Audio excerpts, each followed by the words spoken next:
بسم الله الرحمن الرحيم إنه لقول رسول كريم ذي قوة عند ذي العرش مكين مطاع ثم أمين وما صاحبكم بمجنون ولقد رآه بالأفق المبين وما هو على الغيب بضنين وما هو بقول شيطان الرجيم فأين تذهبون إن هو إلا ذكر للعالمين لمن شاء منكم أن يستقيم وما تشاءون إلا أن يشاء الله رب العالمين. قال المؤلف والمفسر رحمه الله تعالى أدام النفع بعلومه وعلومكم في الدارين آمين إلى أن قال والظاهر والله أعلم أن هذه السورة نزلت قبل ليلة الإسراء لأنه لم يذكر فيها إلا هذه الرؤيا وهي الأولى، وأما الثانية وهي المذكورة في قوله تعالى ولقد رآه نزلة أخرى عند سدرة المنتهى عندها جنة المأوى إذ يغشى السدرة ما يغشى وتلك إنما ذكرت في سورة النجم وقد نزلت بعد سورة الإسراء والله تعالى أعلم.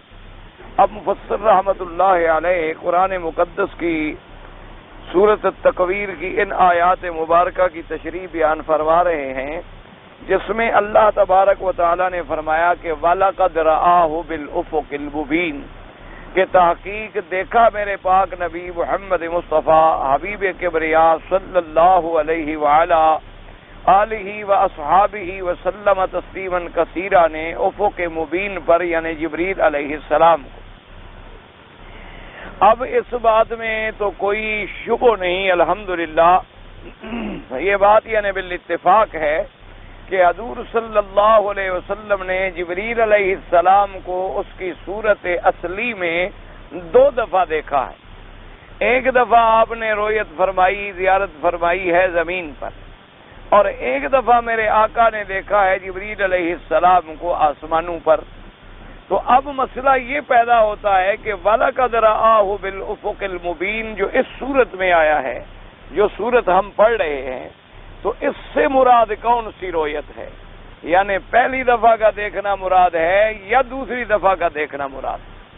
اسی لیے ہمیشہ میں نے بھی متعدد بار عرض کیا ہے، اور یہی ہر یعنی علماء حقہ نے فرمایا ہے کہ قرآن پاک کو سمجھنے کے لیے اور قرآن پاک کے علم کو حاصل کرنے کے لیے ان علماء عاملین کی ضرورت ہوتی ہے جو سلف صالحین کے ساتھ پورا تمسک اور پورا اعتماد رکھتے ہیں۔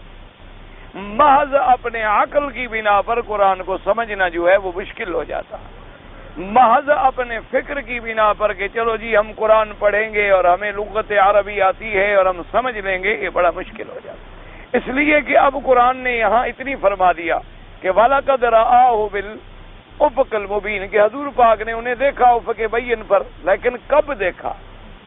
اب اس کا فیصلہ جو ہے کیا یہ رؤیت اولا ہے یا یہ رؤیت ثانیہ ہے؟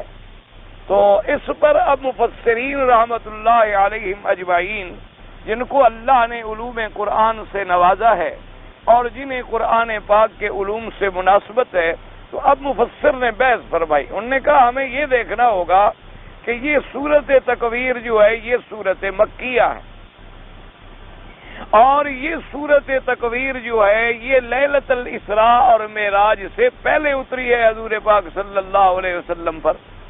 تو جب اسراء اور معراج سے اس کا نزول قبل ہے تو لازمی بات ہے کہ یہ رؤیت اولا ہے، اور جو حضور پاک نے جبریل کو زمین پر دیکھا، کیونکہ آپ نے جب آسمانوں میں دیکھا ہے وہ تو لیلۃ المعراج کی رات کا قصہ ہے، اور اسی لیے اللہ تبارک و تعالی نے اس کا ذکر اس صورت میں نہیں فرمایا، اس کا ذکر فرمایا ہے سورۃ النجم میں۔ یہاں اللہ نے فرمایا کہ آپ نے دیکھا وَهُوَ بِالْأُفُقِ الْأَعْلَى ثُمَّ دَنَا فَتَدَلَّى فَكَانَ قَابَ قَوْسَيْنِ أَوْ أَدْنَىٰ إِلَىٰ آخِرِ الْآيَاتِ۔ تو مفسر رحمت اللہ علیہ فرماتے ہیں کہ معلوم یہی ہوتا ہے کہ یہ رویت اولا ہے اور وہ رویت ثانیہ ہے، کیونکہ اس میں آ گیا ہے کہ عند سدرۃ المنتہا عندہا جنت المأویٰ اذ یغشی السدرۃ ما یغشی۔ تو لہذا مفسر رحمۃ اللہ علیہ فرماتی ہیں کہ جب دونوں صورتوں کے شان نزول پہ ہم غور کرتے ہیں کہ یہ سورت مکیہ ہے اور سورت النجم میں اس کا ذکر ہے، اور سورت النجم جو ہے وہ سورت الاسراء کے بعد اتری ہے، اور سورت التکویر جو ہے وہ سورت لیلۃ الاسراء سے پہلے اتری ہے، تو لہذا یہ بات ہمیں واضح ہو جاتی ہے کہ اس رویت سے مراد رویت جو ہے رویت اولا۔ اور دوسری بات اسی میں یہ سمجھیں کہ یہاں لفظ آیا ہے رویت کا، تو رویت کا لفظ جو ہے اس کے استعمال کے اندر کئی معنی ہوتے ہیں۔ کیا معنی؟ ایک تو رویت ہوتی ہے رویت بصری کہ ہم نے اپنے آنکھوں سے اللہ کی رحمت سے کعبۃ اللہ کو دیکھا، رأینا انہ رأى الکعبۃ رأى المسجد الحرام، تو یہ رویت بصری ہے۔ اور ایک لفظ رویت ہوتا ہے لیکن مراد علم ہوتا، یعنی آنکھوں سے دیکھنا مراد نہیں ہوتا، لفظ رویت استعمال ہوتا ہے لیکن مراد ہوتا ہے علم کے طور پر جاننا۔ وہاں رویت کا لفظ کیوں استعمال ہوتا ہے؟ یعنی وہ قصہ اتنا مشہور ہوتا ہے، اتنا معروف ہوتا ہے کہ گویا ہم نے دیکھا ہے، حالانکہ دیکھا نہیں ہوتا، لیکن وہ واقعہ اتنی بڑا مشہور ہے، اتنی بڑا معروف ہے کہ جس کے اندر کوئی اشتباہ اور کوئی شبہ نہیں، تو وہاں بجائے لفظ علم کے لفظ رویت کا استعمال ہو جاتا ہے، اور رویت ہوتا بمعنی علم ہے۔ جیسے کہ قرآن پاک میں ایک سورت مبارک میں آتا ہے سورت الفیل میں، الم تر کیف فعل ربک باصحاب الفیل، الم تر وہاں رویت کا معنی ہے۔ اللہ نے فرمایا میرا مدنی صلی اللہ علیہ وسلم الم تر کیا آپ نے نہیں دیکھا، وہاں تو رویت ہے۔ حالانکہ حضور صلی اللہ علیہ وسلم جب یہ اصحاب الفیل کا واقعہ پیدا ہوا ہے اسی سال میرے آقا کی پیدائش ہے، حضور صلی اللہ علیہ وسلم تو پیدا اسی سال میں ہوئے، تو ابھی تو آپ کا بچپنا ہے۔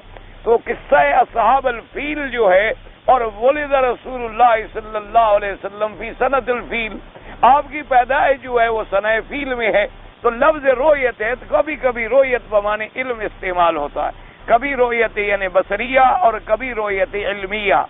اور چونکہ واقعہ اتنا مشہور ہے، اتنا معروف ہے کہ اس کے اندر کوئی شبہ نہیں، کیونکہ اصحاب الفیل کا واقعہ عرب میں اتنا شہرت پذیر تھا، اور ایک عجوبہ روزگار تھا کہ کبھی قریش مکہ نے تو ہاتھی نہیں دیکھے تھے، کبھی قریش مکہ نے زندگی میں نہیں دیکھا تھا کہ ہاتھی کیا بلا ہوتی ہے، اور زندگی میں پہلی دفعہ ہاتھیوں کا آنا، اور پھر ہاتھیوں کا لشکر، اور پھر کعبۃ اللہ کے گرانے کے لیے دشمن کا آنا۔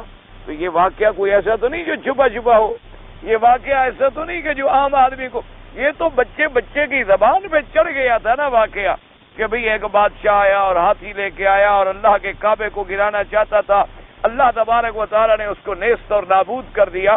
تو یہ واقعہ اتنا مشہور تھا کہ گویا اللہ نے فرمایا آپ نے نہیں دیکھا، یعنی آپ نے نہیں سنا، آپ نے نہیں جانا، الم تر کیف فعل ربک باصحاب الفیل، کہ تیرے پروردگار نے اصحاب الفیل جو تھے ان کے ساتھ کیسا انجام کیا ہے۔ لیکن یہاں یاد رکھو، یہاں رویت جو ہے وہ معنی رویت بصریہ ہے، کہ حضور پاک نے اپنی آنکھوں مبارک سے دیکھا۔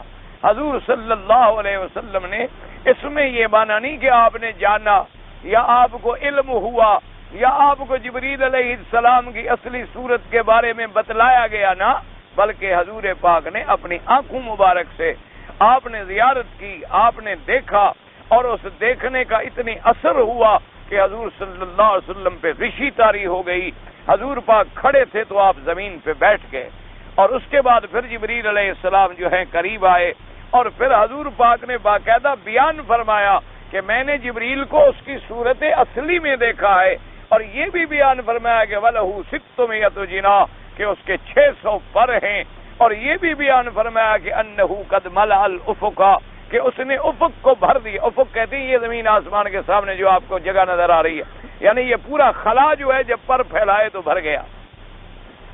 تو اس لیے یہاں یاد رکھیں کہ یہاں رویت جو ہے رویت حقیقی مراد ہے، یعنی آنکھوں سے دیکھنا، اور یہی شرف ہے میرے آقا خاتم الانبیاء حبیب کبریا حضرت محمد مصطفیٰ اللہ کے کروڑوں صلاۃ و سلام ہوں میرے آقا پر کہ اور کسی نے بھی جبریل کو اپنی شکل میں نہیں دیکھا، اور کسی پیغمبر نے بھی، کسی نبی نے بھی جبریل علیہ السلام کو اس کی شکل اصلی میں نہیں دیکھا۔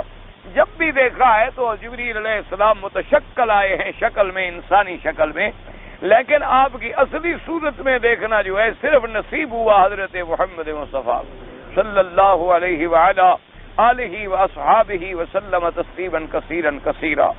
تو اس لیے فرماتی، اب مفسر رحمۃ اللہ علیہ اسی بات کی تحقیق فرما رہے، فرماتی ہیں کہ دیکھو، کہتے ہیں کہ والدلیل علیہ کہ ان المراد بذالک جبریل، یہ تو بات ظاہر ہو گئی۔ اچھا، اب کہتی ہیں کہ واللہ عالم ان هذه الصورت، یہ صورت جو ہے اتری ہے لیلۃ الاسراء سے پہلے، کیونکہ لانه لم يذكر فيها الا هذه الرؤيا، یہی رؤیت فقط، وہی الاولى، تو یہ رؤیت اولا بنے گی۔ واما الثانیہ، اور رؤیت ثانیہ جب حضور پاک نے دوسری دفعہ دیکھا تو اس کا ذکر ہے وَلَقَدْ رَآهُ نَزْلَةً أُخْرَىٰ عِندَ سِدْرَةِ الْمُنتَهَىٰ، اور اخرى کے لفظ سے بھی یہ دلیل موجود ہے کہ پہلے اولا بھی ہو چکا ہے، ورنہ اخرى کا کیا معنی کہ حضور نے اس کو دیکھا پھر، یعنی اس سے پہلے بھی آپ دیکھ چکے تھے۔ عند سدرۃ المنتہیٰ عندہا جنت المأویٰ اذ یغشی السدرۃ ما یغشی، آپ نے دیکھا سدرۃ المنتہیٰ، سدرہ ایک درخت ہے، اوپر سے جو احکام نازل ہوتے ہیں وہیں تک آتے ہیں، اور نیچے سے جو جاتے ہیں وہیں تک جاتے ہیں۔ اور آپ نے فرمایا کہ میں نے دیکھا جس کے ساتھ جنت المأویٰ ہے، اور فرمایا وہ سدرہ ایسی تھی یغشی السدرۃ ما یغشی، اس کو ڈھانپ رکھا تھا جس چیز نے، یعنی اللہ کے فرشتوں نے ڈھانپا ہوا تھا، پورے درخت پر اللہ کے فرشتے جو تھے وہ چھائے ہوئے۔ فَتِلْكَ إِنَّمَا ذُكِرَتْ فِي سُورَةِ النَّجْمِ وَقَدْ نَزَلَتْ بَعْدَ سُورَةِ الْإِسْرَاءِ، وہ آیات جو ہیں سورۃ النجم میں نازل ہوئی ہیں، اور سورۃ النجم جو ہے اس کا نزول جو ہے بعد سورۃ الاسراء ہے، تو لہذا رؤیتین ہو گئی، الرؤیت الاولی والرؤیت الاخری لجبریل علیہ السلام۔ جبریل علیہ السلام کو حضور نے دو دفعہ دیکھا، ایک دفعہ رؤیا اولی اور ایک دفعہ رؤیا ثانیہ، ایک دفعہ آپ نے زمین میں دیکھا اور ایک دفعہ عند سدرۃ المنتہیٰ دیکھا۔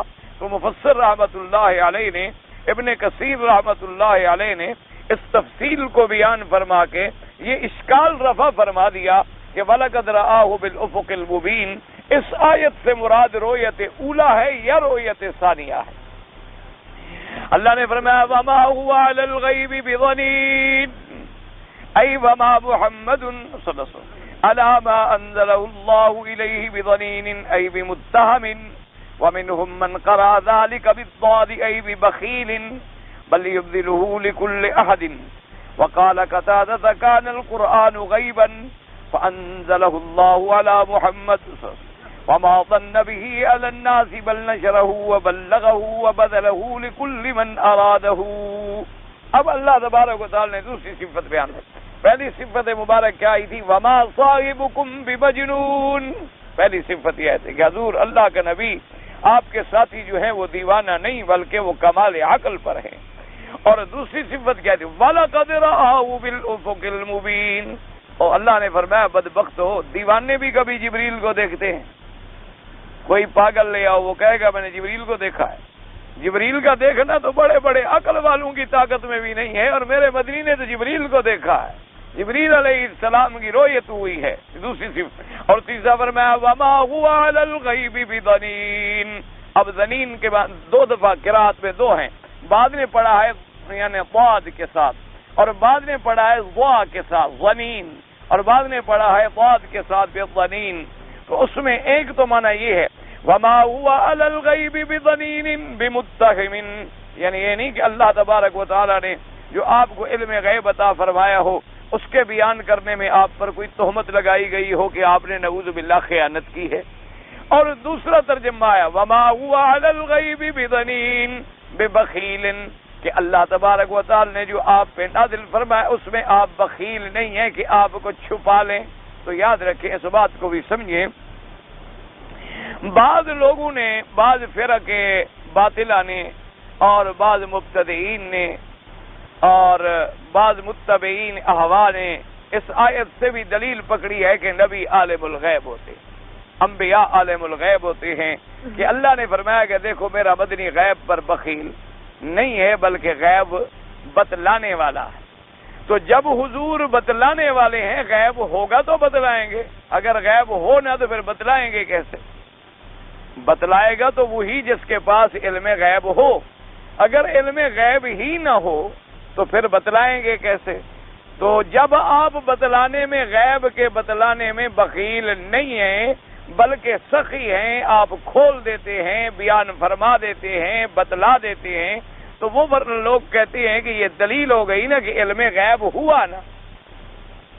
اس لیے وہ ان آیات کو پکڑ کر، اور یہ ہمیشہ قاعدہ ہوتا ہے، یاد رکھیں کہ جتنی بھی فرق باطلہ ہیں، جتنی بھی فرق ضالہ ہیں، وہ ہمیشہ ایک لفظ کو پکڑ لیں گے اور اسی پر اپنے دعوے کی عمارت کو خود کھڑا کر لیں گے اور خود ہی صغرا بنائیں گے، خود ہی کبرا بنائیں گے اور خود ہی اس کا نتیجہ نکالیں کہ جناب دیکھو جی اللہ نے قرآن میں کہہ دیا کہ غیب پہ میرا مدنی بخیل نہیں ہے، تو انہوں نے کہا صغرا کیا بنا کہ علم غیب ہے، اور اس کے بعد جناب یہ ہے کہ آپ بخیل نہیں ہیں، تو نتیجہ کیا نکلا کہ آپ غیب کے بتلانے والے ہیں، تو لہذا معلوم یہ ہوا کہ نبی غیب دان ہیں اور نبی کے پاس علم غیب ہے، تو یہ دلیل بھی وہ استعمال کرتے ہیں۔ اللہ تبارک و تعالی انہیں بھی سمجھ عطا فرمائیں، اور اللہ پاک ہمیں بھی اپنی رحمت سے ہدایت، استقامت اور قرآن کی صحیح فہم عطا فرمائیں۔ اب اصل میں جو لوگ یاد رکھیں، ایک تو ہوتے ہیں عامت الناس، یعنی عام لوگ، یعنی جن کو قرآن اور حدیث کے علوم سے زیادہ واسطہ نہیں ہوتا، مسلمان ہیں، نماز پڑھتے ہیں، روزہ رکھتے ہیں، لیکن قرآن حدیث کے علم سے واقف نہیں ہوتے، ان کو کہا جاتا ہے عامت الناس۔ ان بیچاروں کا تو اتنا قصور نہیں ہوتا، کیونکہ ان کو تو جس قسم کا عالم مل گیا، جس قسم کا مولوی مل گیا، بچپن سے اسی کے پیچھے نمازیں پڑھی، اسی کی تقریریں سنی، اسی کے دلائل سنے، وہی باتیں دماغ میں بیٹھ گئی۔ اب خود پڑھے ہوئے تو ہے نہیں، غریب خود پڑے ہوئے تو ہوتے نہیں کہ فیصلہ کر سکیں کہ بھئی ہم نے جو سنا ہے یہ صحیح ہے یا غلط ہے، اس کو کیا پتہ۔ اب اتفاق یہ ہوتا ہے کہ ماحول ایسا ہے کہ جس ماحول میں اس نے آنکھ کھولی ہے اور سب سے پہلے جس مولوی کے پاس اس نے جا کے نماز پڑھنی شروع کی ہے، وہ جو بھی عقیدہ رکھتا تھا وہی وہ ہر جمعہ پہ سنتا ہے، ترجمے میں سنتا ہے، تقریر میں سنتا ہے، اسی کی دی ہوئی کتابیں پڑھتا ہے، اسی کے لٹریچر کا مطالعہ کرتا ہے، تو وہ ایک سائیڈ جو ہوتی ہے نا جی، ون سائیڈڈ، یعنی اس کا معاملہ بن جاتا ہے اور وہی بات اس کے دماغ میں بیٹھ جاتی ہے، اب دوسری بات وہ سننے کے لیے تیار ہی نہیں ہوتا، کیونکہ علم تو ہے نہیں۔ وہ تو بیچارے معذور ہوتے ہیں، اور اکثر لوگ وہی ہوتے ہیں۔ اکثریت جو ہے، خدا کی شان ہے کہ اکثریت جو ہے وہ جاہلوں کی۔ اب جو پڑھا لکھا طبقہ ہے اس کی بھی دو قسمیں ہیں۔ بعض طبقہ ہمارے ملک میں بڑا تعلیم یافتہ ہے لیکن تعلیم انگریزی ہے، تعلیم ان کی ہے primary school, middle, high school, college اور یونیورسٹی، اور کسی بڑے آدمی کا بیٹا ہوا تو ہارورڈ چلا گیا، آکسفورڈ چلا گیا، کسی باہر کی یونیورسٹیوں میں چلا گیا۔ اب اس بیچارے کا بھی اے بی سی سے لے کر او پی ایچ ڈی تک ساری تعلیم جو ہے اس میں سب کچھ ہے، صرف قرآن اور سنت نہیں ہے۔ وہ بیچارہ ہے تو بہت پڑھا لکھا ہے، بڑے علم والا، اس کے پاس یعنی علم کی آخری ڈگری ہے، پی ایچ ڈی کر گیا، انجینئر بن گیا، ڈاکٹر بن گیا، وکیل بن گیا، لیکن وہ بھی بیچارہ معذور ہے کہ اس کو قرآن حدیث تو پڑھایا نہیں گیا، وہ کیا کرے؟ وہ بیچارہ اپنی جگہ معذور ہے، اس کو بھی تو پتہ نہیں قرآن و حدیث کا۔ وہ اتنے علم کے باوجود بھی ایک عالم پر بھروسہ کرتا ہے کہ بھئی یہ عالم ہے، چہرے پہ داڑھی ہے، سر پہ پگڑی ہے، ہاتھ میں عصا ہے، مسجد ہے، منبر رسول ہے، اس پہ کھڑا ہوا ایک بات کہہ رہا، یہ ہو سکتا ہے کہ جھوٹ بولتا ہو؟ لہذا جو کہہ رہا ہے ٹھیک ہے، اس بیچارے کا بھی علمی معاملہ جو ہے معلومات نہیں ہو۔ تیسرا طبقہ وہ ہوتا ہے جن کو اللہ قرآن و حدیث کا علم نصیب فرما دیتے ہیں، جن کو علم نصیب ہو جاتا ہے وہ تو جب سنیں گے وہ کہیں گے یہ بات ٹھیک ہے، یہ غلط ہے، غلط غلط ہے، صحیح صحیح۔ وہ تو ایک دن جائیں گے مولوی صاحب کی تقریر سنیں گے، 2-4 حدیثیں بیان کرے گا کہ یار عجیب آدمی ہے، تو موضوع حدیثیں پڑھ رہا ہے، ضعیف حدیثیں پڑھ رہا ہے جن کا وجود ہی نہیں ہے دنیا میں، کیا کہہ رہا ہے؟ وہ اٹھے گا کہے گا لا حول ولا قوت الا باللہ، آج کا جمعہ تو میرا خراب ہوا، آئندہ انشاءاللہ کبھی اس جاہل کے پیچھے نماز نہیں پڑھوں گا۔ کیوں؟ اس کے پاس تو پرکھنے کی تمیز موجود ہے نا۔ اب آپ مجھے مثلا سونے کی چوڑیاں لا کر دے دیں، وہ پیتل کی پالش ہوں میں تو لے لوں گا، لیکن آپ سنار کو دے دیں تو وہ کبھی نہیں لے، وہ تو فوراً اس کو رگڑے کسوٹی پر لگائے گا اور دیکھو کہے گا یار عجیب بات ہے، یہ سونا ہے، پیتل لے کے پھرتے ہو، کس نے آپ کے ساتھ دھوکہ کیا؟ لے جاؤ، میں تو اس 2 روپے میں بھی لینے کے لیے تیار نہیں، اور تم کہتے ہو یہ ایسا، کیونکہ اس کو پرکھنے کا اس کو اللہ نے علم دیا۔ تو جن لوگوں کے پاس قرآن اور حدیث کا علم ہے وہ تو الحمدللہ ثم الحمدللہ، وہ تو حق اور باطل میں فوراً پرکھ کر لیتی ہے۔ اور عامت الناس جو ہیں وہ بھی معذور ہیں، اور میرے انگریزی تعلیم یافتہ بھائی جو ہیں وہ بھی معذور ہیں کہ ان بیچاروں نے بھی پرائمری سے لے کر پی ایچ ڈی تک سب کچھ پڑھا ہے، اگر ان کو نہیں پڑھایا گیا تو قرآن اور حدیث نہیں پڑھایا۔ بس اب باقی طبقے رہ گئے مولویوں کے، ان میں بھی مشکلات یہ پیدا ہو گئی ہیں، اللہ پاک رحم فرمائے، اللہ تبارک و تعالی آپ پر بھی، ہم پر بھی اور مسلمانوں پر رحم فرمائے۔ حضور نے فرمایا کہ قیامت کی نشانیوں میں ایک نشانی ہے کہ علم جو ہے وہ اٹھ جائے گا، یعنی علم اٹھ جائے گا، قحط الرجال ہو جائے گی، ڈھونڈے سے بھی عالم حق جو ہے وہ بڑی مشکل سے کوئی 1-2 1 آدھا کہیں ملے، اور باقی جو ہوں گے وہ علماء کی شکل میں تو ہوں گے لیکن علماء نہیں ہوں۔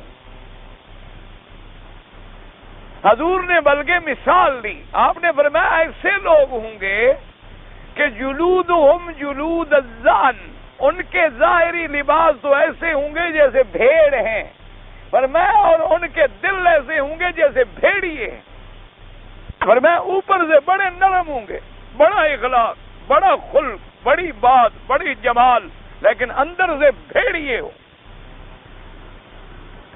اور اسی طرح میرے پاک نبی نے فرمایا صلی اللہ علیہ وسلم، آپ نے فرمایا کہ میری امت بھی پچھلی امتوں کے طریقے پہ چلے گی، جو کام پچھلی امتوں نے کیا ہے وہ میری امت بھی کرے گی۔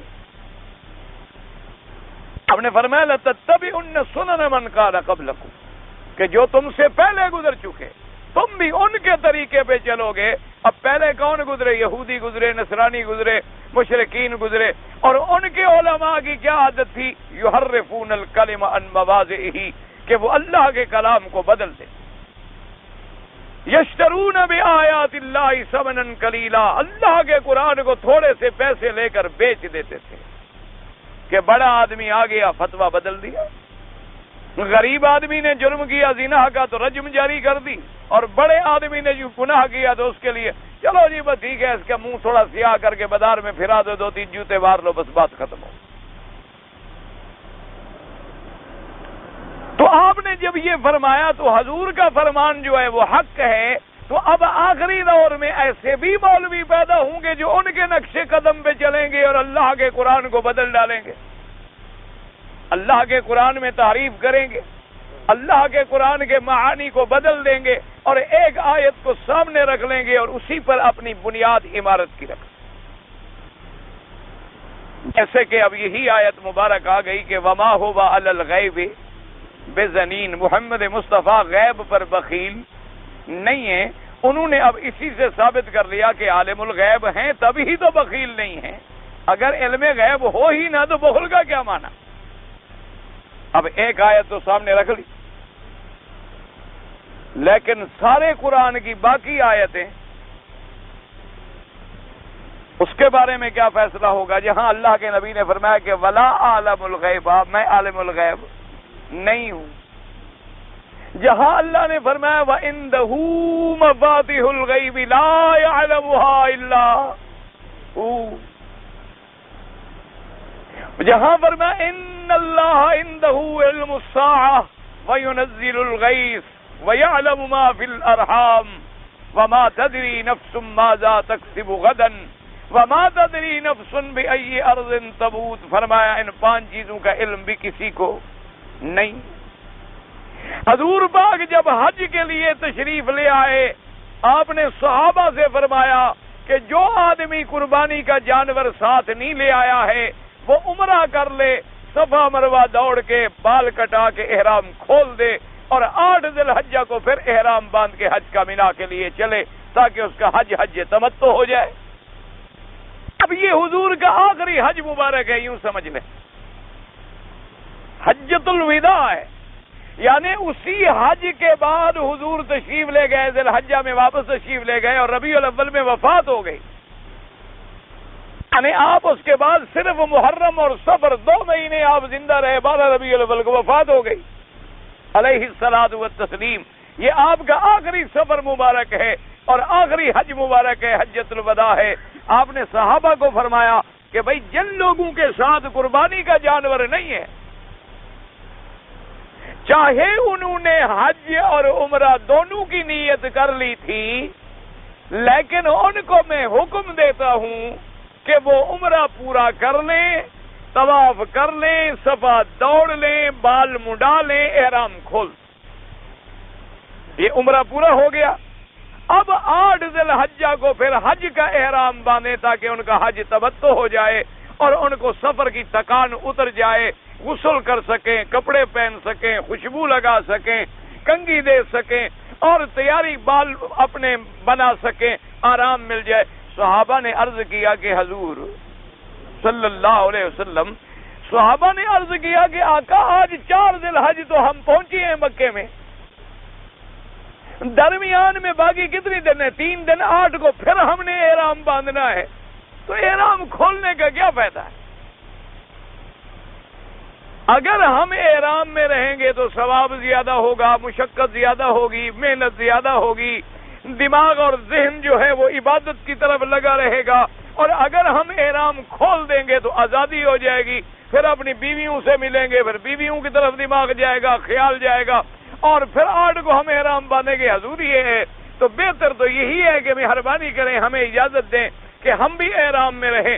حضور نے فرمایا لو استقبلت من امری مستدبرت، آپ نے فرمایا کہ اگر مجھے علم غیب ہوتا اور میں جانتا ہوتا کہ تمہیں میرا حکم ناگوار یا مشکل گزرے گا تو میں خود بھی ایسے کرتا، لیکن چونکہ میں تو قربانی کے جانور ساتھ لے آیا ہوں اس لیے میں تو احرام نہیں کھول سکتا، مجھے تو قران کرنا ہے، میں تو پابند ہوں۔ اگر مجھے علم ہوتا کہ تم پر میرا حکم بڑا بار گزرے گا تو میں بھی یہ جانور ساتھ نہ لے آتا اور میں بھی تمتع کر لیتا۔ تو فرمایا مجھے علم نہیں تھا، مجھے علم غیب نہیں تھا۔ اب یہاں حضور نفی فرما رہے ہیں کہ مجھے علم ہوتا تو میں ایسا کرتا، تو اپنے علم کی خود نفی فرما رہے ہیں۔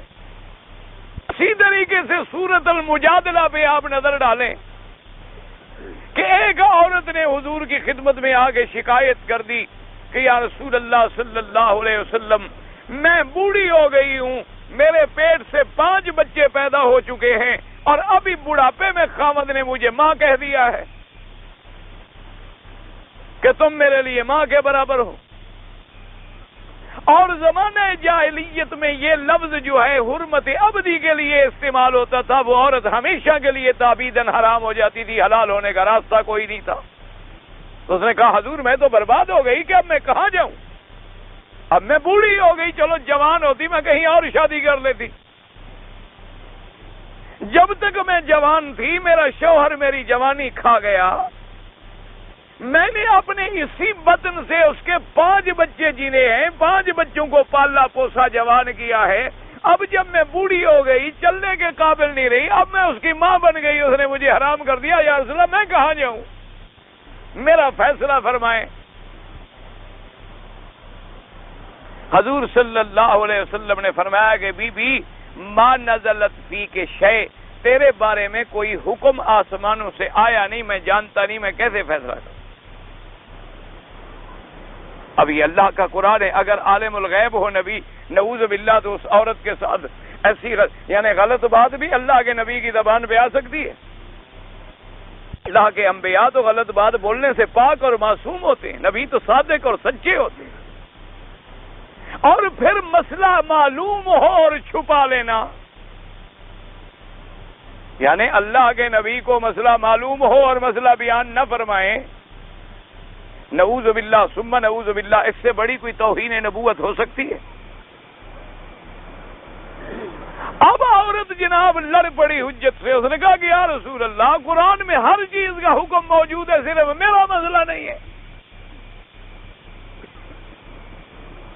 اسی لیے سورت کا نام مجادلہ آ گیا نا، کہ اس نے آ کر حضور سے جھگڑا کیا، اس نے کہا یا رسول اللہ قرآن شریف میں ہر مسئلہ موجود ہے، حیض کے بارے میں موجود ہے، نفاس کے بارے میں موجود ہے، وضو کے بارے میں موجود ہے، غسل کے بارے میں موجود ہے، جنابت کے بارے میں موجود ہے، اور عقل شرب اور روزے کے بارے میں ایک میرا مسئلہ نہیں ہے۔ انہوں نے فرمایا اللہ کی بندی تیرا مسئلہ نہیں ہے تو میں کیسے بیان کروں؟ تو ایک روایت میں یوں آتا ہے کہ وہ رونے لگ گئی، اور ایک روایت میں یوں آتا ہے کہ اس نے کہا کہ اچھا حضور آپ میرا فیصلہ نہیں کرتے، میں اپنی درخواست اللہ کو دیتی ہوں، میں اب اپنی درخواست جو ہے اللہ کے آگے پیش کرتی ہوں کہ میرا مولا ہی میرا کوئی فیصلہ فرمائے، اس کا نبی بھی میرا فیصلہ نہیں کرتا، تو میں کہاں جاؤں؟ تو اللہ نے قرآن اتارا، قد سمع اللہ قول التی تجادلک فی زوجہا وتشتکی الی اللہ واللہ یسمع تحاورکما۔ اللہ نے فرمایا تحقیق سن لیا اللہ پاک نے اس عورت کا جھگڑا جو آپ سے جھگڑ رہی تھی۔ اللہ نے فرمایا میرا مطلب ہے، اور اس نے اللہ کو مجھے شکایت کر دی ہے، میرے آگے اپنی درخواست پیش کی ہے، میں سننے والا ہوں، میں جاننے والا ہوں۔ اللہ پاک نے پھر اس کا مسئلہ نازل فرما دیا کہ اگر کوئی آدمی ایسی بات کرے تو اس کے لیے لازم ہے کہ یا تو وہ ایک غلام آزاد کرے۔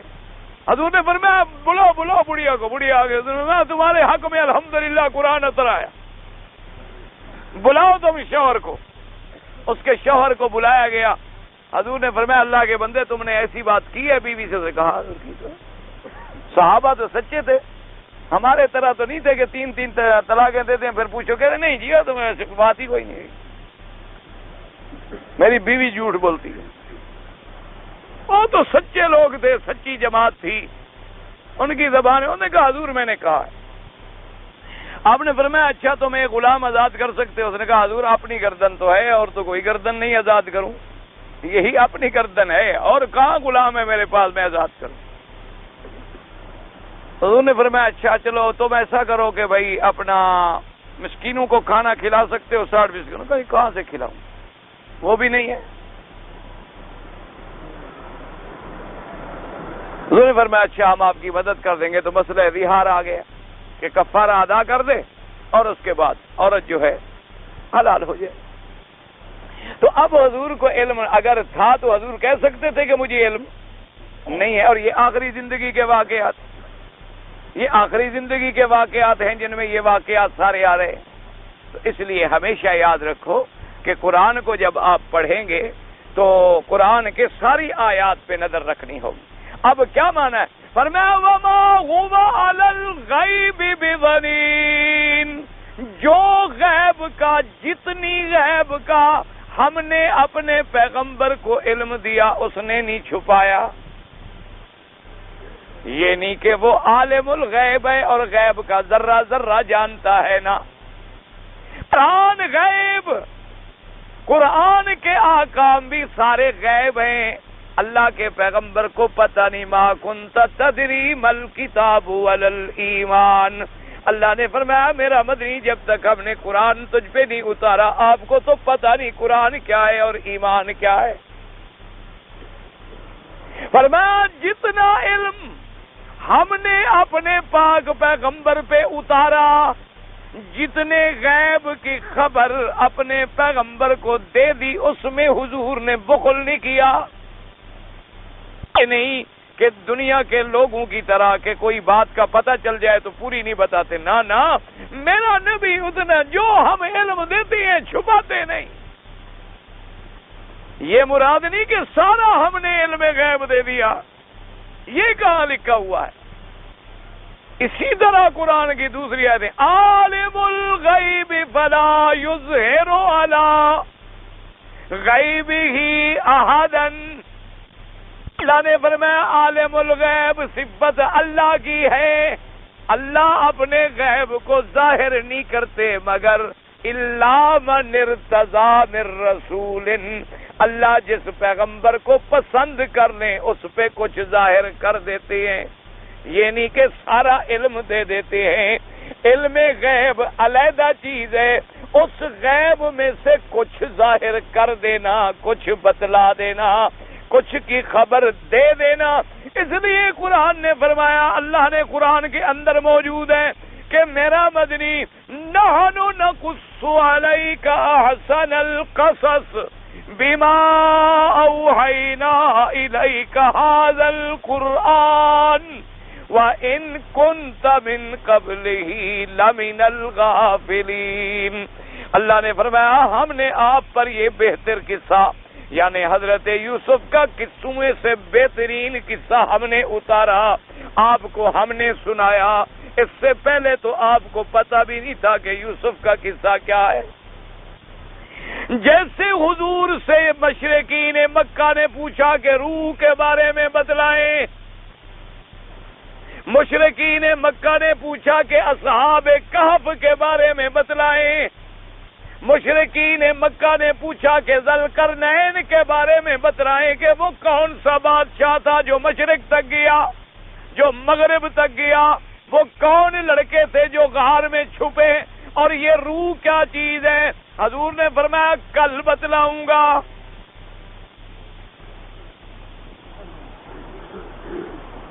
اتنا فرما دیا کہ کل بتلاؤں گا، حالانکہ وجہ کیا تھی کہ علم تو نہیں، اگر علم ہوتا تو اسی وقت حضور بتلا دیتے۔ مقصد حضور کا یہ تھا کل بتلاؤں گا کہ اللہ وحی فرما دیں گے۔ اب کل گزر گئی، 2 دن گزر گئے، 3 دن گزر گئے، 15 دن گزر گئے، جبریل آتا ہی نہیں۔ حتیٰ کے بعد روایتوں میں ہے کہ 40 دن گزر گئے اور حضور فرماتے ہیں کہ میرے اوپر غموں کا پہاڑ ٹوٹ پڑا کہ دشمن آگے کھڑے ہو جائیں۔ جی آپ نے فرمایا تھا کل بتلاؤں گا، ابھی آپ کی کل نہیں گزری۔ آپ نے جو فرمایا تھا کہ میں کل بتلاؤں گا، آج کتنے دن گزر گئے ہیں، آپ کیوں نہیں بتلاتے؟ نعوذ باللہ، معلوم ہوتا ہے آپ نبی نہیں ہیں۔ حضور فرماتے ہیں مجھ پر غموں کے پہاڑ ٹوٹ پڑے، اور فرماتے ہیں ایسی کیفیات بھی مجھ پہ ہوئی کہ میں کئی دفعہ ارادہ کیا کہ پہاڑ پہ چڑھ کے چھلانگ لگا کہ اب میں دشمنوں کو کیسے اپنی نبوت کی صداقت کا دعویٰ اور دلیل دوں کہ ایک بات میں نے کہہ دی اور میں بتا سکتا نہیں، اور بتاؤں کیسے، اللہ واہی بھیجتا نہیں۔ کہا کہ بندے کبھی عالم الغیب بھی ایسا کرتا ہے کہ علم موجود ہو اور نہ بدلائے، علم موجود ہو اور دشمن آ کر نبوت کو چیلنج کرے اور اللہ کا نبی خاموش رہے۔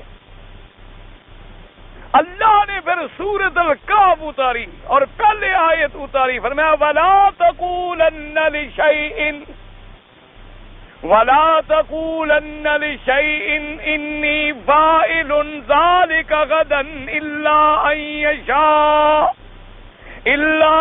يَشَاءَ اللَّهُ۔ فرمایا خبردار میرے نبی، آئندہ کبھی یہ نہ کہنا کہ میں کل ایسا کروں گا، بلکہ کہنا انشاءاللہ، اگر اللہ نے چاہا تو کل کروں گا۔ فرمایا آپ نے میرا نام کیوں نہیں لیا، کیسے کہہ دیا کہ میں کل بتلاؤں گا؟ اس لیے ہم نے وحی کو مؤخر کر دیا ہے کہ آئندہ کے لیے تنبیہ ہو جائے، کبھی ایسی بات نہ کہیں، اگر کوئی بات کرنی ہو تو کہیں انشاءاللہ، اگر اللہ نے چاہا تو میں کروں گا، اگر اللہ نے چاہا تو میں بتلاؤں گا، اگر اللہ نے چاہا تو میں خبر دوں گا۔ اللہ نے فرمایا میرا مدنی آپ کو خبر دینا مشکل نہیں ہے، لیکن آپ نے علم میرے حوالے کیوں نہیں کیا؟ سورت پوری نازل ہو گئی، روح کا جواب بھی آ گیا، ذوالقرنین کا جواب بھی آ گیا، قصہ اصحاب الکہف بھی آ گیا۔ تو لیکن معلوم کیا ہوا کہ علم غیب کا مالک اللہ ہے، وہ جتنا چاہتے ہیں اتنا بیان فرما دیتے ہیں، جتنا چاہتے ہیں اطلاع فرما دیتے ہیں، جتنا چاہتے ہیں اظہار فرما دیتے ہیں، اور جتنا نہیں چاہتے ہیں ان کی مرضی ہے۔ اسی طریقے سے یاد رکھیں کہ اللہ کے ایک نبی نے حضرت سلیمان علیہ السلام کے بارے میں آتا ہے، ان کی چونکہ 100 بیوی تھی، انہوں نے بھی ایک دن اپنی زبان میں فرما دیا، کہنے لگے کہ آج رات میں اپنی ہر بیوی کے پاس جاؤں گا اور 100 مجاہد پیدا ہوگا جو اللہ کے راستے میں جہاد کرے گا۔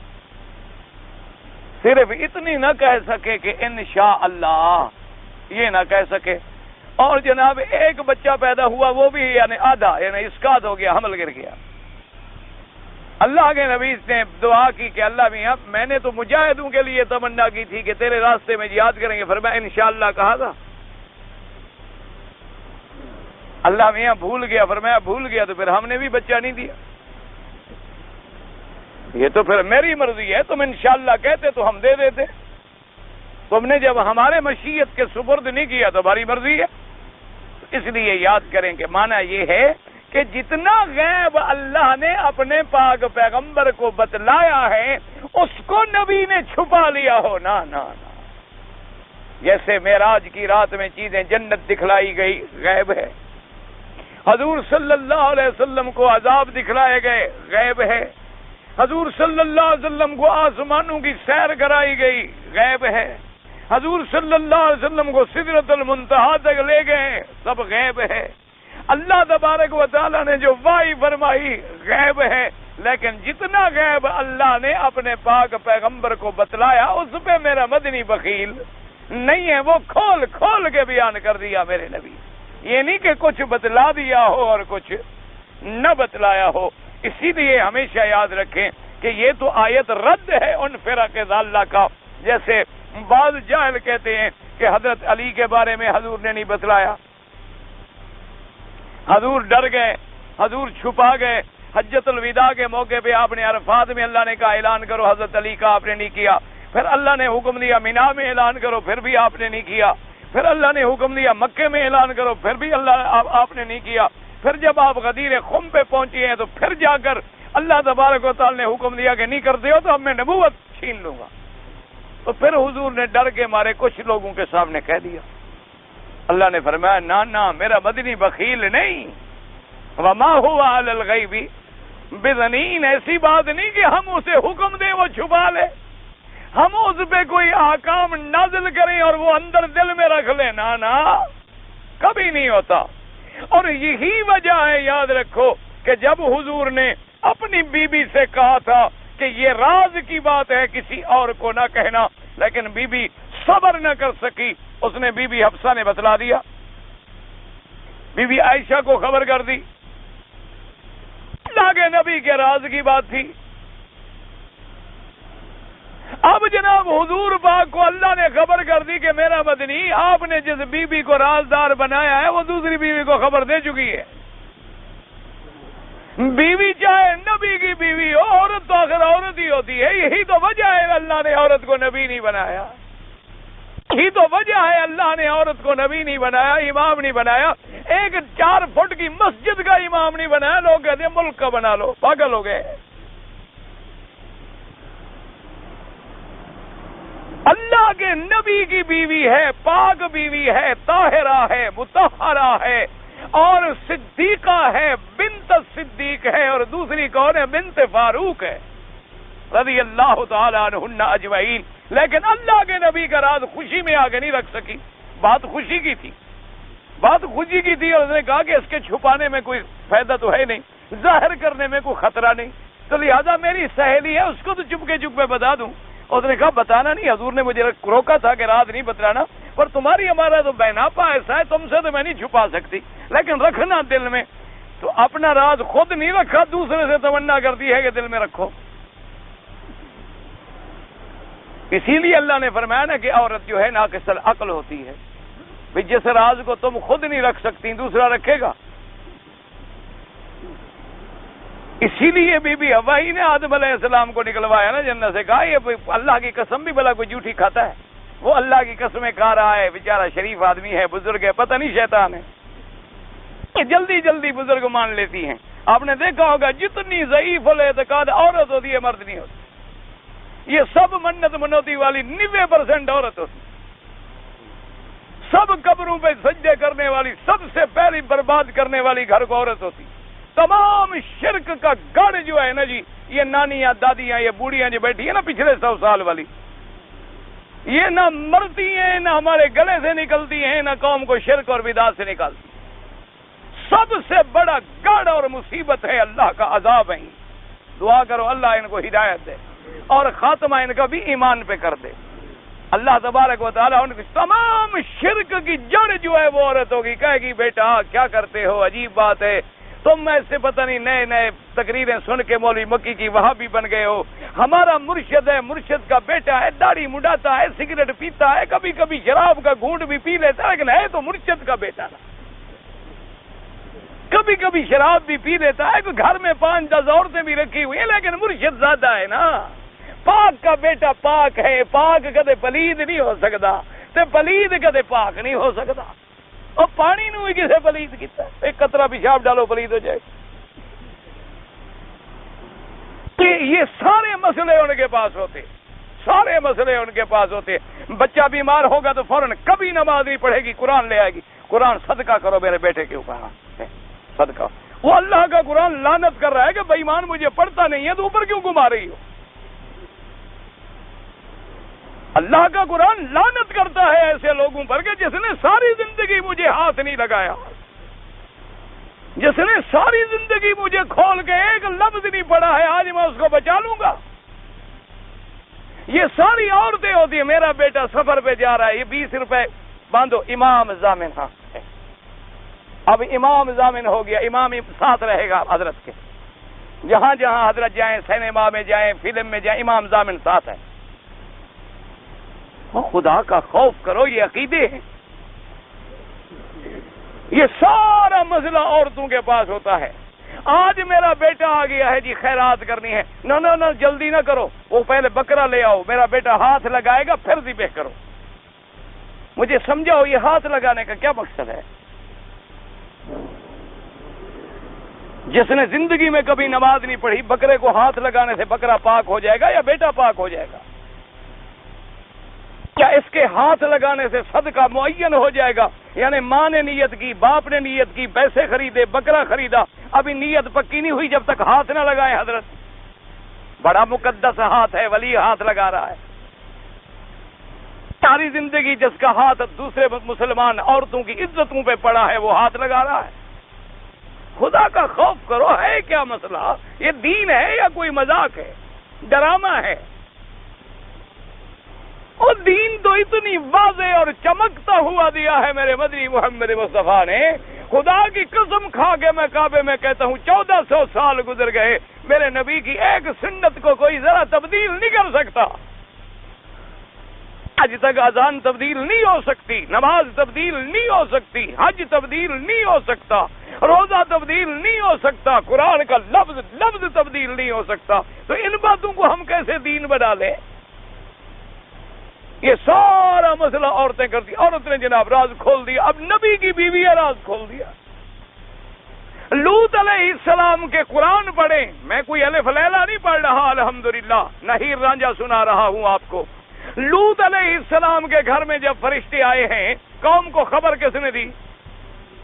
لوط علیہ السلام کی بیوی نے دی کہ نہیں دی؟ جا کے جناب قوم کو بلا کے لے آئی. پتا تو تھا کہ قوم ہماری نعوذ باللہ لڑکوں سے بدفعلی کرنے والی ہے، ان کو خبر دینے والی نبی کی بیوی ہے. جا کے کہہ دی آج بڑے خوبصورت مہمان آئے، پہنچو. خدا کے بندے، عورت کا بڑا مقام ہے، لیکن اللہ پاک کے جو فیصلے ہیں وہ حق ہوتے ہیں. اللہ تبارک و تعالی نے جو مقام جس کو دیا ہے اسی کا وہ حقدار ہے. اب حضور کو جب خبر بھی دی، حضور آئے، آپ نے بیوی کو بلا لیا. آپ نے فرمایا میں نے جو تمہیں کہا تھا کہ میرا راز ہے، راز رکھنا ہے، تم نے کیسے بتلا دیا دوسری بیوی کو؟ اب دیکھو پتہ بیوی کیا کہتے، قالت من انباک ھذا. اللہ کا قرآن ہے. بیوی نے فوراً کہا کہ حضور یہ تو ہم 2 عورتوں میں راز کی بات تھی، آپ کو کیسے پتہ چلا؟ آپ کو کس نے خبر دی ہے؟ اگر بیوی عالم الغیب سمجھتی تو عالم الغیب سے بھی پوچھتی کہ آپ کو خبر کیسے ملی. یعنی کوئی آدمی اللہ سے بھی پوچھنے جائے گا کہ اللہ میاں آپ کو کیسے پتہ چلا؟ عالم الغیب سے بھی کوئی پوچھتا ہے؟ بیوی ہے، زوجہ ہے، 24 گھنٹے قریب رہنے والی، اس کو بھی پتہ ہے کہ نبی عالم الغیب. نہیں ہوتے ہیں. ایک گھر میں رہنے والی، ایک بستر پہ لیٹنے والی، اس کا بھی عقیدہ ہے کہ نبی عالم الغیب نہیں ہوتے ہیں. کہتی ہے من انباءک ھذا، اور آگے نبی نے یہ نہیں فرمایا کہ عجیب بات ہے وما هو علی الغیب بضنین، یہ قرآن میں آیت موجود ہے میں تو غیب دان ہوں، مجھے تو پتہ. فرمایا نا قال نبأنی العلیم الخبیر. اللہ کے نبی نے فرمایا کہ بی بی میں عالم الغیب نہیں، مجھے علم والے نے خبر دی ہے، وہ جاننے والے ہیں، وہ علم والے ہیں، انہوں نے بدریہ وحی مجھے خبر دی ہے. اب تم بھی توبہ کرو، اللہ سے معافی مانگو کہ تم نے نبی کے راز کو راز نہیں رکھا، پیغمبر کے راز کو راز نہیں رکھ سکی، اطاعت میں کمی آئی ہے تو توبہ کریں اور اللہ کی طرف رجوع کریں. تو اسی لیے ہمیشہ یاد رکھو عالم الغیب اللہ کی ذات ہے. عالم الغیب نہ انبیاء ہوتے ہیں، نہ ملائکہ ہوتے ہیں، نہ اولیاء ہوتے ہیں. اللہ جتنی چاہے کسی پہ علم غیب کھول دیں، ظاہر فرما دیں، خبر دے دیں، اطلاع دے دیں، اور جتنی کی وہ اطلاع دیتے ہیں اس پہ نبی بخیل نہیں ہوتے، وہ آگے کھول کے اپنی امتوں کو پہنچا دیتے. اس لیے فرمایا وما هو علی الغیب وما هو علی الغیب بضنین وما هو علی الغیب ببخیل. اللہ کا نبی غیب چھپانے والا نہیں، غیب میں بخل کرنے والا نہیں کہ اللہ کا کوئی حکم آئے اور نبی اپنے گھر میں رکھ لینا. ایک ایک لفظ یعنی اندازہ فرمائیں اللہ نے اپنے پاک پیغمبر کو نام بتلا دیے کہ فلاں منافق فلاں منافق فلاں منافق فلاں منافق. مدینہ شریف میں جو لوگ منافق تھے، ظاہر کلمہ پڑھتے تھے، اندر دشمن تھے میرے مدنی کے، اللہ نے نام بتلا دیے کہ آپ کا یہ دشمن. حالانکہ اس بات کا اور کسی سے تعلق نہیں ہے، تو صرف نبی سے تعلق ہے نا کہ اللہ نے آپ کو اپنے دشمنوں کی خبر دے دی کہ جی آپ کا یہ دشمن ہے، یہ دشمن ہے، یہ دشمن. لیکن حضور نے حضرت حذیفہ بن الیمان اپنے صحابی کو بلایا، فرمایا میرے اللہ نے مجھے منافقوں کے بارے میں خبر دی ہے، میں تمہیں بتلا دیتا ہوں تاکہ کوئی بات ایسی نہ ہو کہ اللہ نے بھیجی ہو اور میں نے آگے نہ بتلائی ہو. میں اپنے ایک صحابی کو تو بتلا دوں لیکن تم راز رکھنا، بتلانا کسی کو نہیں. لیکن اللہ کے نبی نے وہی بات چاہے آپ کی ذات سے تعلق رکھتی تھی وہ بھی بیان فرما دی. جیسے بی بی زینب کا معاملہ آیا، اللہ کے نبی صلی اللہ علیہ وسلم نہیں چاہتے تھے کہ زید طلاق دے، اور زید اگر طلاق دے اور پھر میرا نکاح ہو، یہ بھی حضور نہیں چاہتے تھے، کیونکہ اس زمانے میں رواج یہ تھا کہ لوگ جس کو بیٹا کہہ دیتے تھے اس کو حقیقی بیٹا سمجھتے تھے اور اس کی بیوی کو بھی حقیقی بہو سمجھتے تھے. حالانکہ شریعت کہتی ہے حقیقی بیٹا علیحدہ ہے، منہ بولا بیٹا علیحدہ. منہ بولا بیٹا دنیا میں لوگ کہہ دیتے ہیں تو میرے بیٹے ہو، تو میرے بچے ہو، تو میرے بھائی ہو، یا کسی کو پال کے بھی کوئی گھر رکھ لیتا ہے. حقیقی ہوتا ہے، لے پالک ہوتا ہے. تو اس لیے اللہ نے یہ مسئلہ بیان فرمایا. تو صحابہ کہتے ہیں کہ اگر حضور نے کبھی غیب کو چھپانا ہوتا تو پھر بی بی زینب والا قصہ بیان نہ فرماتے، لیکن اللہ کے پاک پیغمبر نے اس کو بھی نہیں چھپایا. تو اس لیے اپنے عقیدوں کو صاف رکھیں، یاد رکھیں جو اللہ کے سوا انبیاء کو عالم الغیب سمجھتا ہے، اللہ کے سوا اولیاء کو عالم الغیب مانتا ہے، اللہ معاف فرمائے وہ اللہ کی صفت خاصہ میں کفر کا مرتکب ہو جاتا ہے اور نتیجہ کفر اور شرک تک چلا جاتا ہے. اللہ ہر مسلمان کو غلط عقیدے سے بچائے. اللہ نے اپنے انبیاء پر بڑے غیب کے علوم کھولے ہیں. یہ سارے واقعات جو حضور کو قرآن میں بتلائے گئے، آدم علیہ السلام کا قصہ، نوح علیہ السلام کا قصہ، انبیاء علیہ السلام، سارے غیب نہیں، سارے غیب ہیں، مغیبات ہیں. اللہ نے علم عطا فرما دیا، نبی نے آگے سنا دیا. لیکن عالم الغیب جو صفت ہے وہ صرف اللہ کی ہے. علم غیب کا مالک اللہ ہے اور اللہ کی صفت خاصہ ہے جس میں اللہ کا کوئی شریک نہیں ہے، اور کوئی نبی، کوئی ولی، کوئی پیغمبر عالم الغیب نہیں ہو سکتی. اس لیے فرمایا عالم الغیب، یہاں آگیا وما هو علی الغیب بضنین. اب مفسر فرماتے ہیں وما محمد علی ما انزلہ اللہ، جو اللہ نے اپنے نبی پہ اتارا اس پہ آپ متہم نہیں کہ تہمت لگے کہ آپ نے بیان نہ کیا ہو. وَمِنْهُمْ مَنْ قَرَأَ ذَلِكَ بِالضَّادِ، بعد نے ضاد سے پڑھا مانا ہوگا کہ ببخیل، کہ حضور بخیل نہیں بل یبذلہ لکل احد، جو اللہ علم اتارتے ہیں، جو اللہ خبر عطا فرماتے ہیں، اللہ کے پیغمبر ہر کسی پر پہنچا دیتے ہیں، اللہ پاک آپ کو بھی مجھے بھی ہر مسلمان کو صحیح عقیدہ نصیب فرمائے۔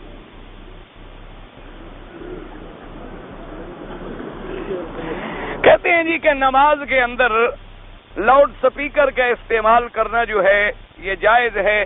ہاں علماء نے متاخرین علماء کرام نے یعنی اتفاق سے اس کو جواز کا فتویٰ دیا ہے، کیونکہ یہ نماز کی صحت کے لیے ضروری بن گیا ہے، یعنی مجبوری ہو گئی کہ اب مثلا جیسے آپ اللہ کے حرم میں ہیں اور اللہ کا حرم جو ہے انڈر گراؤنڈ بھی ہے، پہلی منزل بھی ہے، دوسری منزل بھی ہے، تیسری منزل بھی ہے، اور حج میں تو ماشاءاللہ لوگ سڑکوں پر ہوتے ہیں، تو اب اگر سپیکر کا استعمال نہ ہو تو نماز صحیح ہو نہیں سکتی۔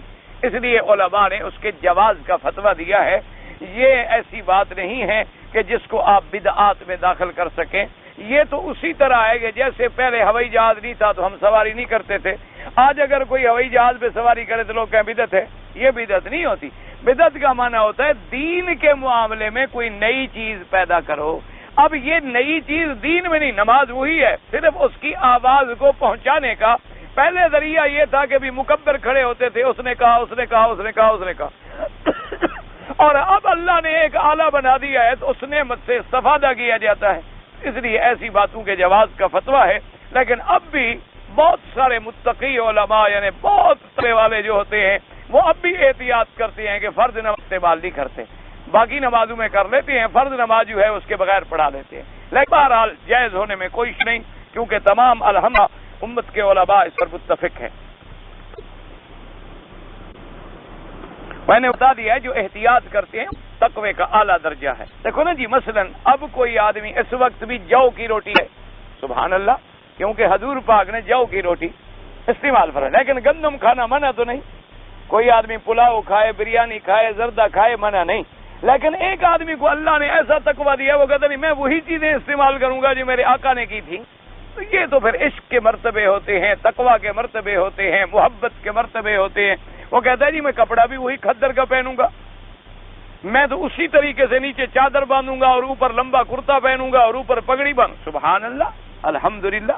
لیکن اگر کوئی دوسرا کپڑا پہنتا ہے تو کوئی حرام نہیں، صرف یہ ہے کہ ریشم نہ ہو، ریشم نہ ہو اور سونا نہ ہو۔ تو اس لیے یہ مقام ہوتا ہے مقام تقویٰ۔ ایک لوگ اتنے بلند ہوتے ہیں کہ وہ اس زمانے میں بھی کوشش کرتے ہیں کہ اتباع ہو حضور کی کامل، یعنی پانی بھی مٹی کے پیالے میں پیتے ہیں کہ بھی حضور نے شیشوں میں کبھی نہیں پیا، ورنہ اگر شیشے کے پیالے میں پیے تو کوئی حرام تو نہیں ہے، کوئی منع نہیں ہے، یہ کوئی ایسی چیز نہیں جسے بدعت کہا جائے۔ لیکن وہ کہتے بھی حضور کے زمانے میں مٹی کے پیالے تھے، بھائی ٹھیک ہے میں بھی اسی کو استعمال کروں، تو سبحان اللہ، یہ اس کے عشق کی بات ہے، محبت کی بات ہے۔ اللہ پاک آپ کو بھی اور مجھے بھی ایسی اتباع نصیب فرمائے۔ حضور پاک نے اللہ کو دیکھا ہے یا نہیں دیکھا؟ جب صحابہ میں اختلاف ہے تو میں کیسے کہہ سکتا ہوں؟ بعض صحابہ فرماتے ہیں دیکھا ہے، بعض کہتے ہیں نہیں دیکھا ہے، اور یہ کوئی ہمارے ایسے مسئلہ نہیں ہے جس کے بارے میں ہم سے قیامت میں سوال کیا جائے، اس لیے کوئی ایسی جھگڑے والی بات ہے نہیں۔ جو دیکھنے کے قائل ہیں الحمدللہ، جو نہ دیکھنے کے قائل ہیں تب بھی الحمدللہ، کوئی ایسا مسئلہ ہی نہیں ہے نا کہ جس پر بنیاد ہو، کہ جس پر نجات ہو ایمان کی، یا قبر میں یا حشر میں ہم سے سوال کیا جائے۔ طواف ہر جگہ سے شروع کر سکتے ہیں؟ نہیں، حجر اسود کے سامنے سے، اس سے پہلے شروع کریں گے طواف نہیں ہوگا، بعد میں شروع کریں گے طواف نہیں ہوگا۔ اسی لیے وہاں نشان لگا ہوا ہے، اس نشان پہ ایسے کھڑے ہوں کہ آپ کا کندھا جو ہے اس کے کنارے کے برابر آئے، پھر وہاں سے شروع کریں اور وہیں آ کے ایک چکر ختم کریں۔ سجدہ سہو نہیں کیا تو بعد میں کر سکتا ہے، لیکن نماز کا سجدہ چھوڑ دیا ہے تو علماء فرماتے ہیں کہ وہ اعادہ کرے گا۔ ایک آدمی عقیقہ کے لیے ایک جانور لایا، اس کو 36 گھنٹے تک بھوکا رکھا۔ بھوکا رکھنے کا گناہ ہے؟ کیوں بھوکا رکھا؟ یہ کہاں لکھا ہوا ہے کہ 36 گھنٹے بھوکا رکھو جانور کو پھر کھلاؤ اس کو؟ یہ تو جانور کو بھوکا رکھنا منع ہے، یہ کیا اس نے گناہ کیا۔ لیکن بکرا ذبح ہو گیا، عقیقہ تو ہو گیا، لیکن اس کو بھوکا رکھنے کا گناہ گار ہے، استغفار کرے اور آئندہ غلطی نہ کرے۔ پیسہ ادھار دینے میں بہت بڑا ثواب ہے۔ اللہ نے فرمایا جو کسی کی مشکل حل کرتا ہے اس کی مشکلیں میں حل کرتا ہوں۔ اللہ تبارک و تعالی نے قرآن میں بھی فرمایا کہ اگر تم نے کسی کو قرضہ دیا ہوا ہے اور وہ قرض خواہ بیچارہ وقت پر ادا نہیں کر سکا، اور تم نے کہا بھی تمہارا وعدہ آ گیا جلدی کرو، اس نے کہا میں تو بھائی بیٹا مجبور ہوں، تو آپ نے کہا اچھا چلو 2 مہینے کی تمہیں مہلت دیتا ہوں۔ فرمایا جو ایسی مہلتیں دیتا ہے قرض داروں کو اور ان کے لیے آسانی پیدا کرتا ہے تو اللہ اس کے لیے آسانی پیدا فرماتا ہے۔ زکوٰۃ دے سکب، زکوٰۃ دینے میں فرض کی ادائیگی، اللہ کے بندے کتنی ثواب ہے، سارا قرآن بھرا ہوا ہے، تو اب ثواب بیان کرنے کے لیے علیحدہ تقریر کی جائے۔ ایک آدمی میں پرانا قبرستان تھا، وہ جگہ خرید کے باغ لگا دیا، غلط بات ہے، قبرستان ہے، وہ کسی کا ملک تھوڑا ہوتا ہے۔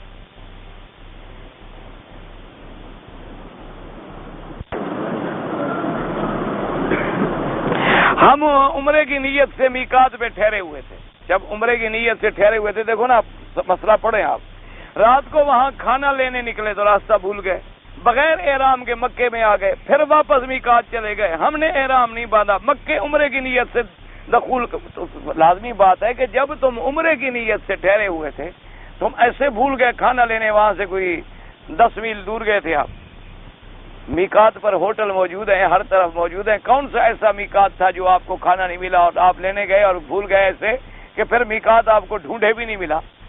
بہرحال اگر ایسا ہوا ہے آپ عمرہ بھی قضا کریں اور ایک بکری بطور دم بھی ادا کریں، کیونکہ جب آدمی عمرے کی نیت سے آئے اور میقات پہ آئے پھر احرام نہ باندھے، بغیر احرام سے آ جائے تو ائمہ کے نزدیک کسی کے نزدیک بھی کوئی چھٹی نہیں ہے۔ اللہ تبارک و تعالیٰ آپ کو اور مجھے اتباع سنت کی توفیق عطا فرمائے اور دین پر چلنے کی توفیق عطا فرمائے۔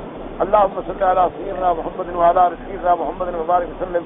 یا اللہ یا رحمان یا رحیم یا حی یا قیوم یا ذی الجلال والاکرام، یا الہ العالمین، عالم اسلام کی عزت کا فیصلہ فرما، یا اللہ کفر کی ذلت کا فیصلہ فرما، یا اللہ تمام مسلمان ملکوں کی حفاظت فرما، یا اللہ تمام مسلمان جس ملک میں ہیں ان کی جان مال آبرو عزت کی حفاظت فرما، یا اللہ اسلام کے ملکوں میں امن و امان قائم فرما، یا اللہ اپنے عذاب رفع فرما، یا اللہ مجاہدین کشمیر افغانستان اور فلسطین کی قدم قدم پہ نصرت فرما، یا اللہ بیت المقدس افغانستان اور کشمیر پہ اپنے پاک کلمے کا جھنڈا بلند فرما، یا اللہ مجاہدین کی شان کن فیکون سے مدد فرما، یا اللہ ان کے دشمنوں کو نیست اور نابود فرما، یا اللہ کفر کو ذلت میں شکست عطا فرما، یا اللہ حرمین الشریفین کو قیامت تک ہر فتنہ سے محفوظ فرما، یا اللہ ہر مسلمان کو حرمین کا ادب نصیب فرما، احترام نصیب فرما، یا اللہ بیماروں کو شفا عطا فرما، بے حیاؤں کو حیا عطا فرما، بے دینوں کو دین عطا فرما، بے اولادوں کو اولاد عطا فرما،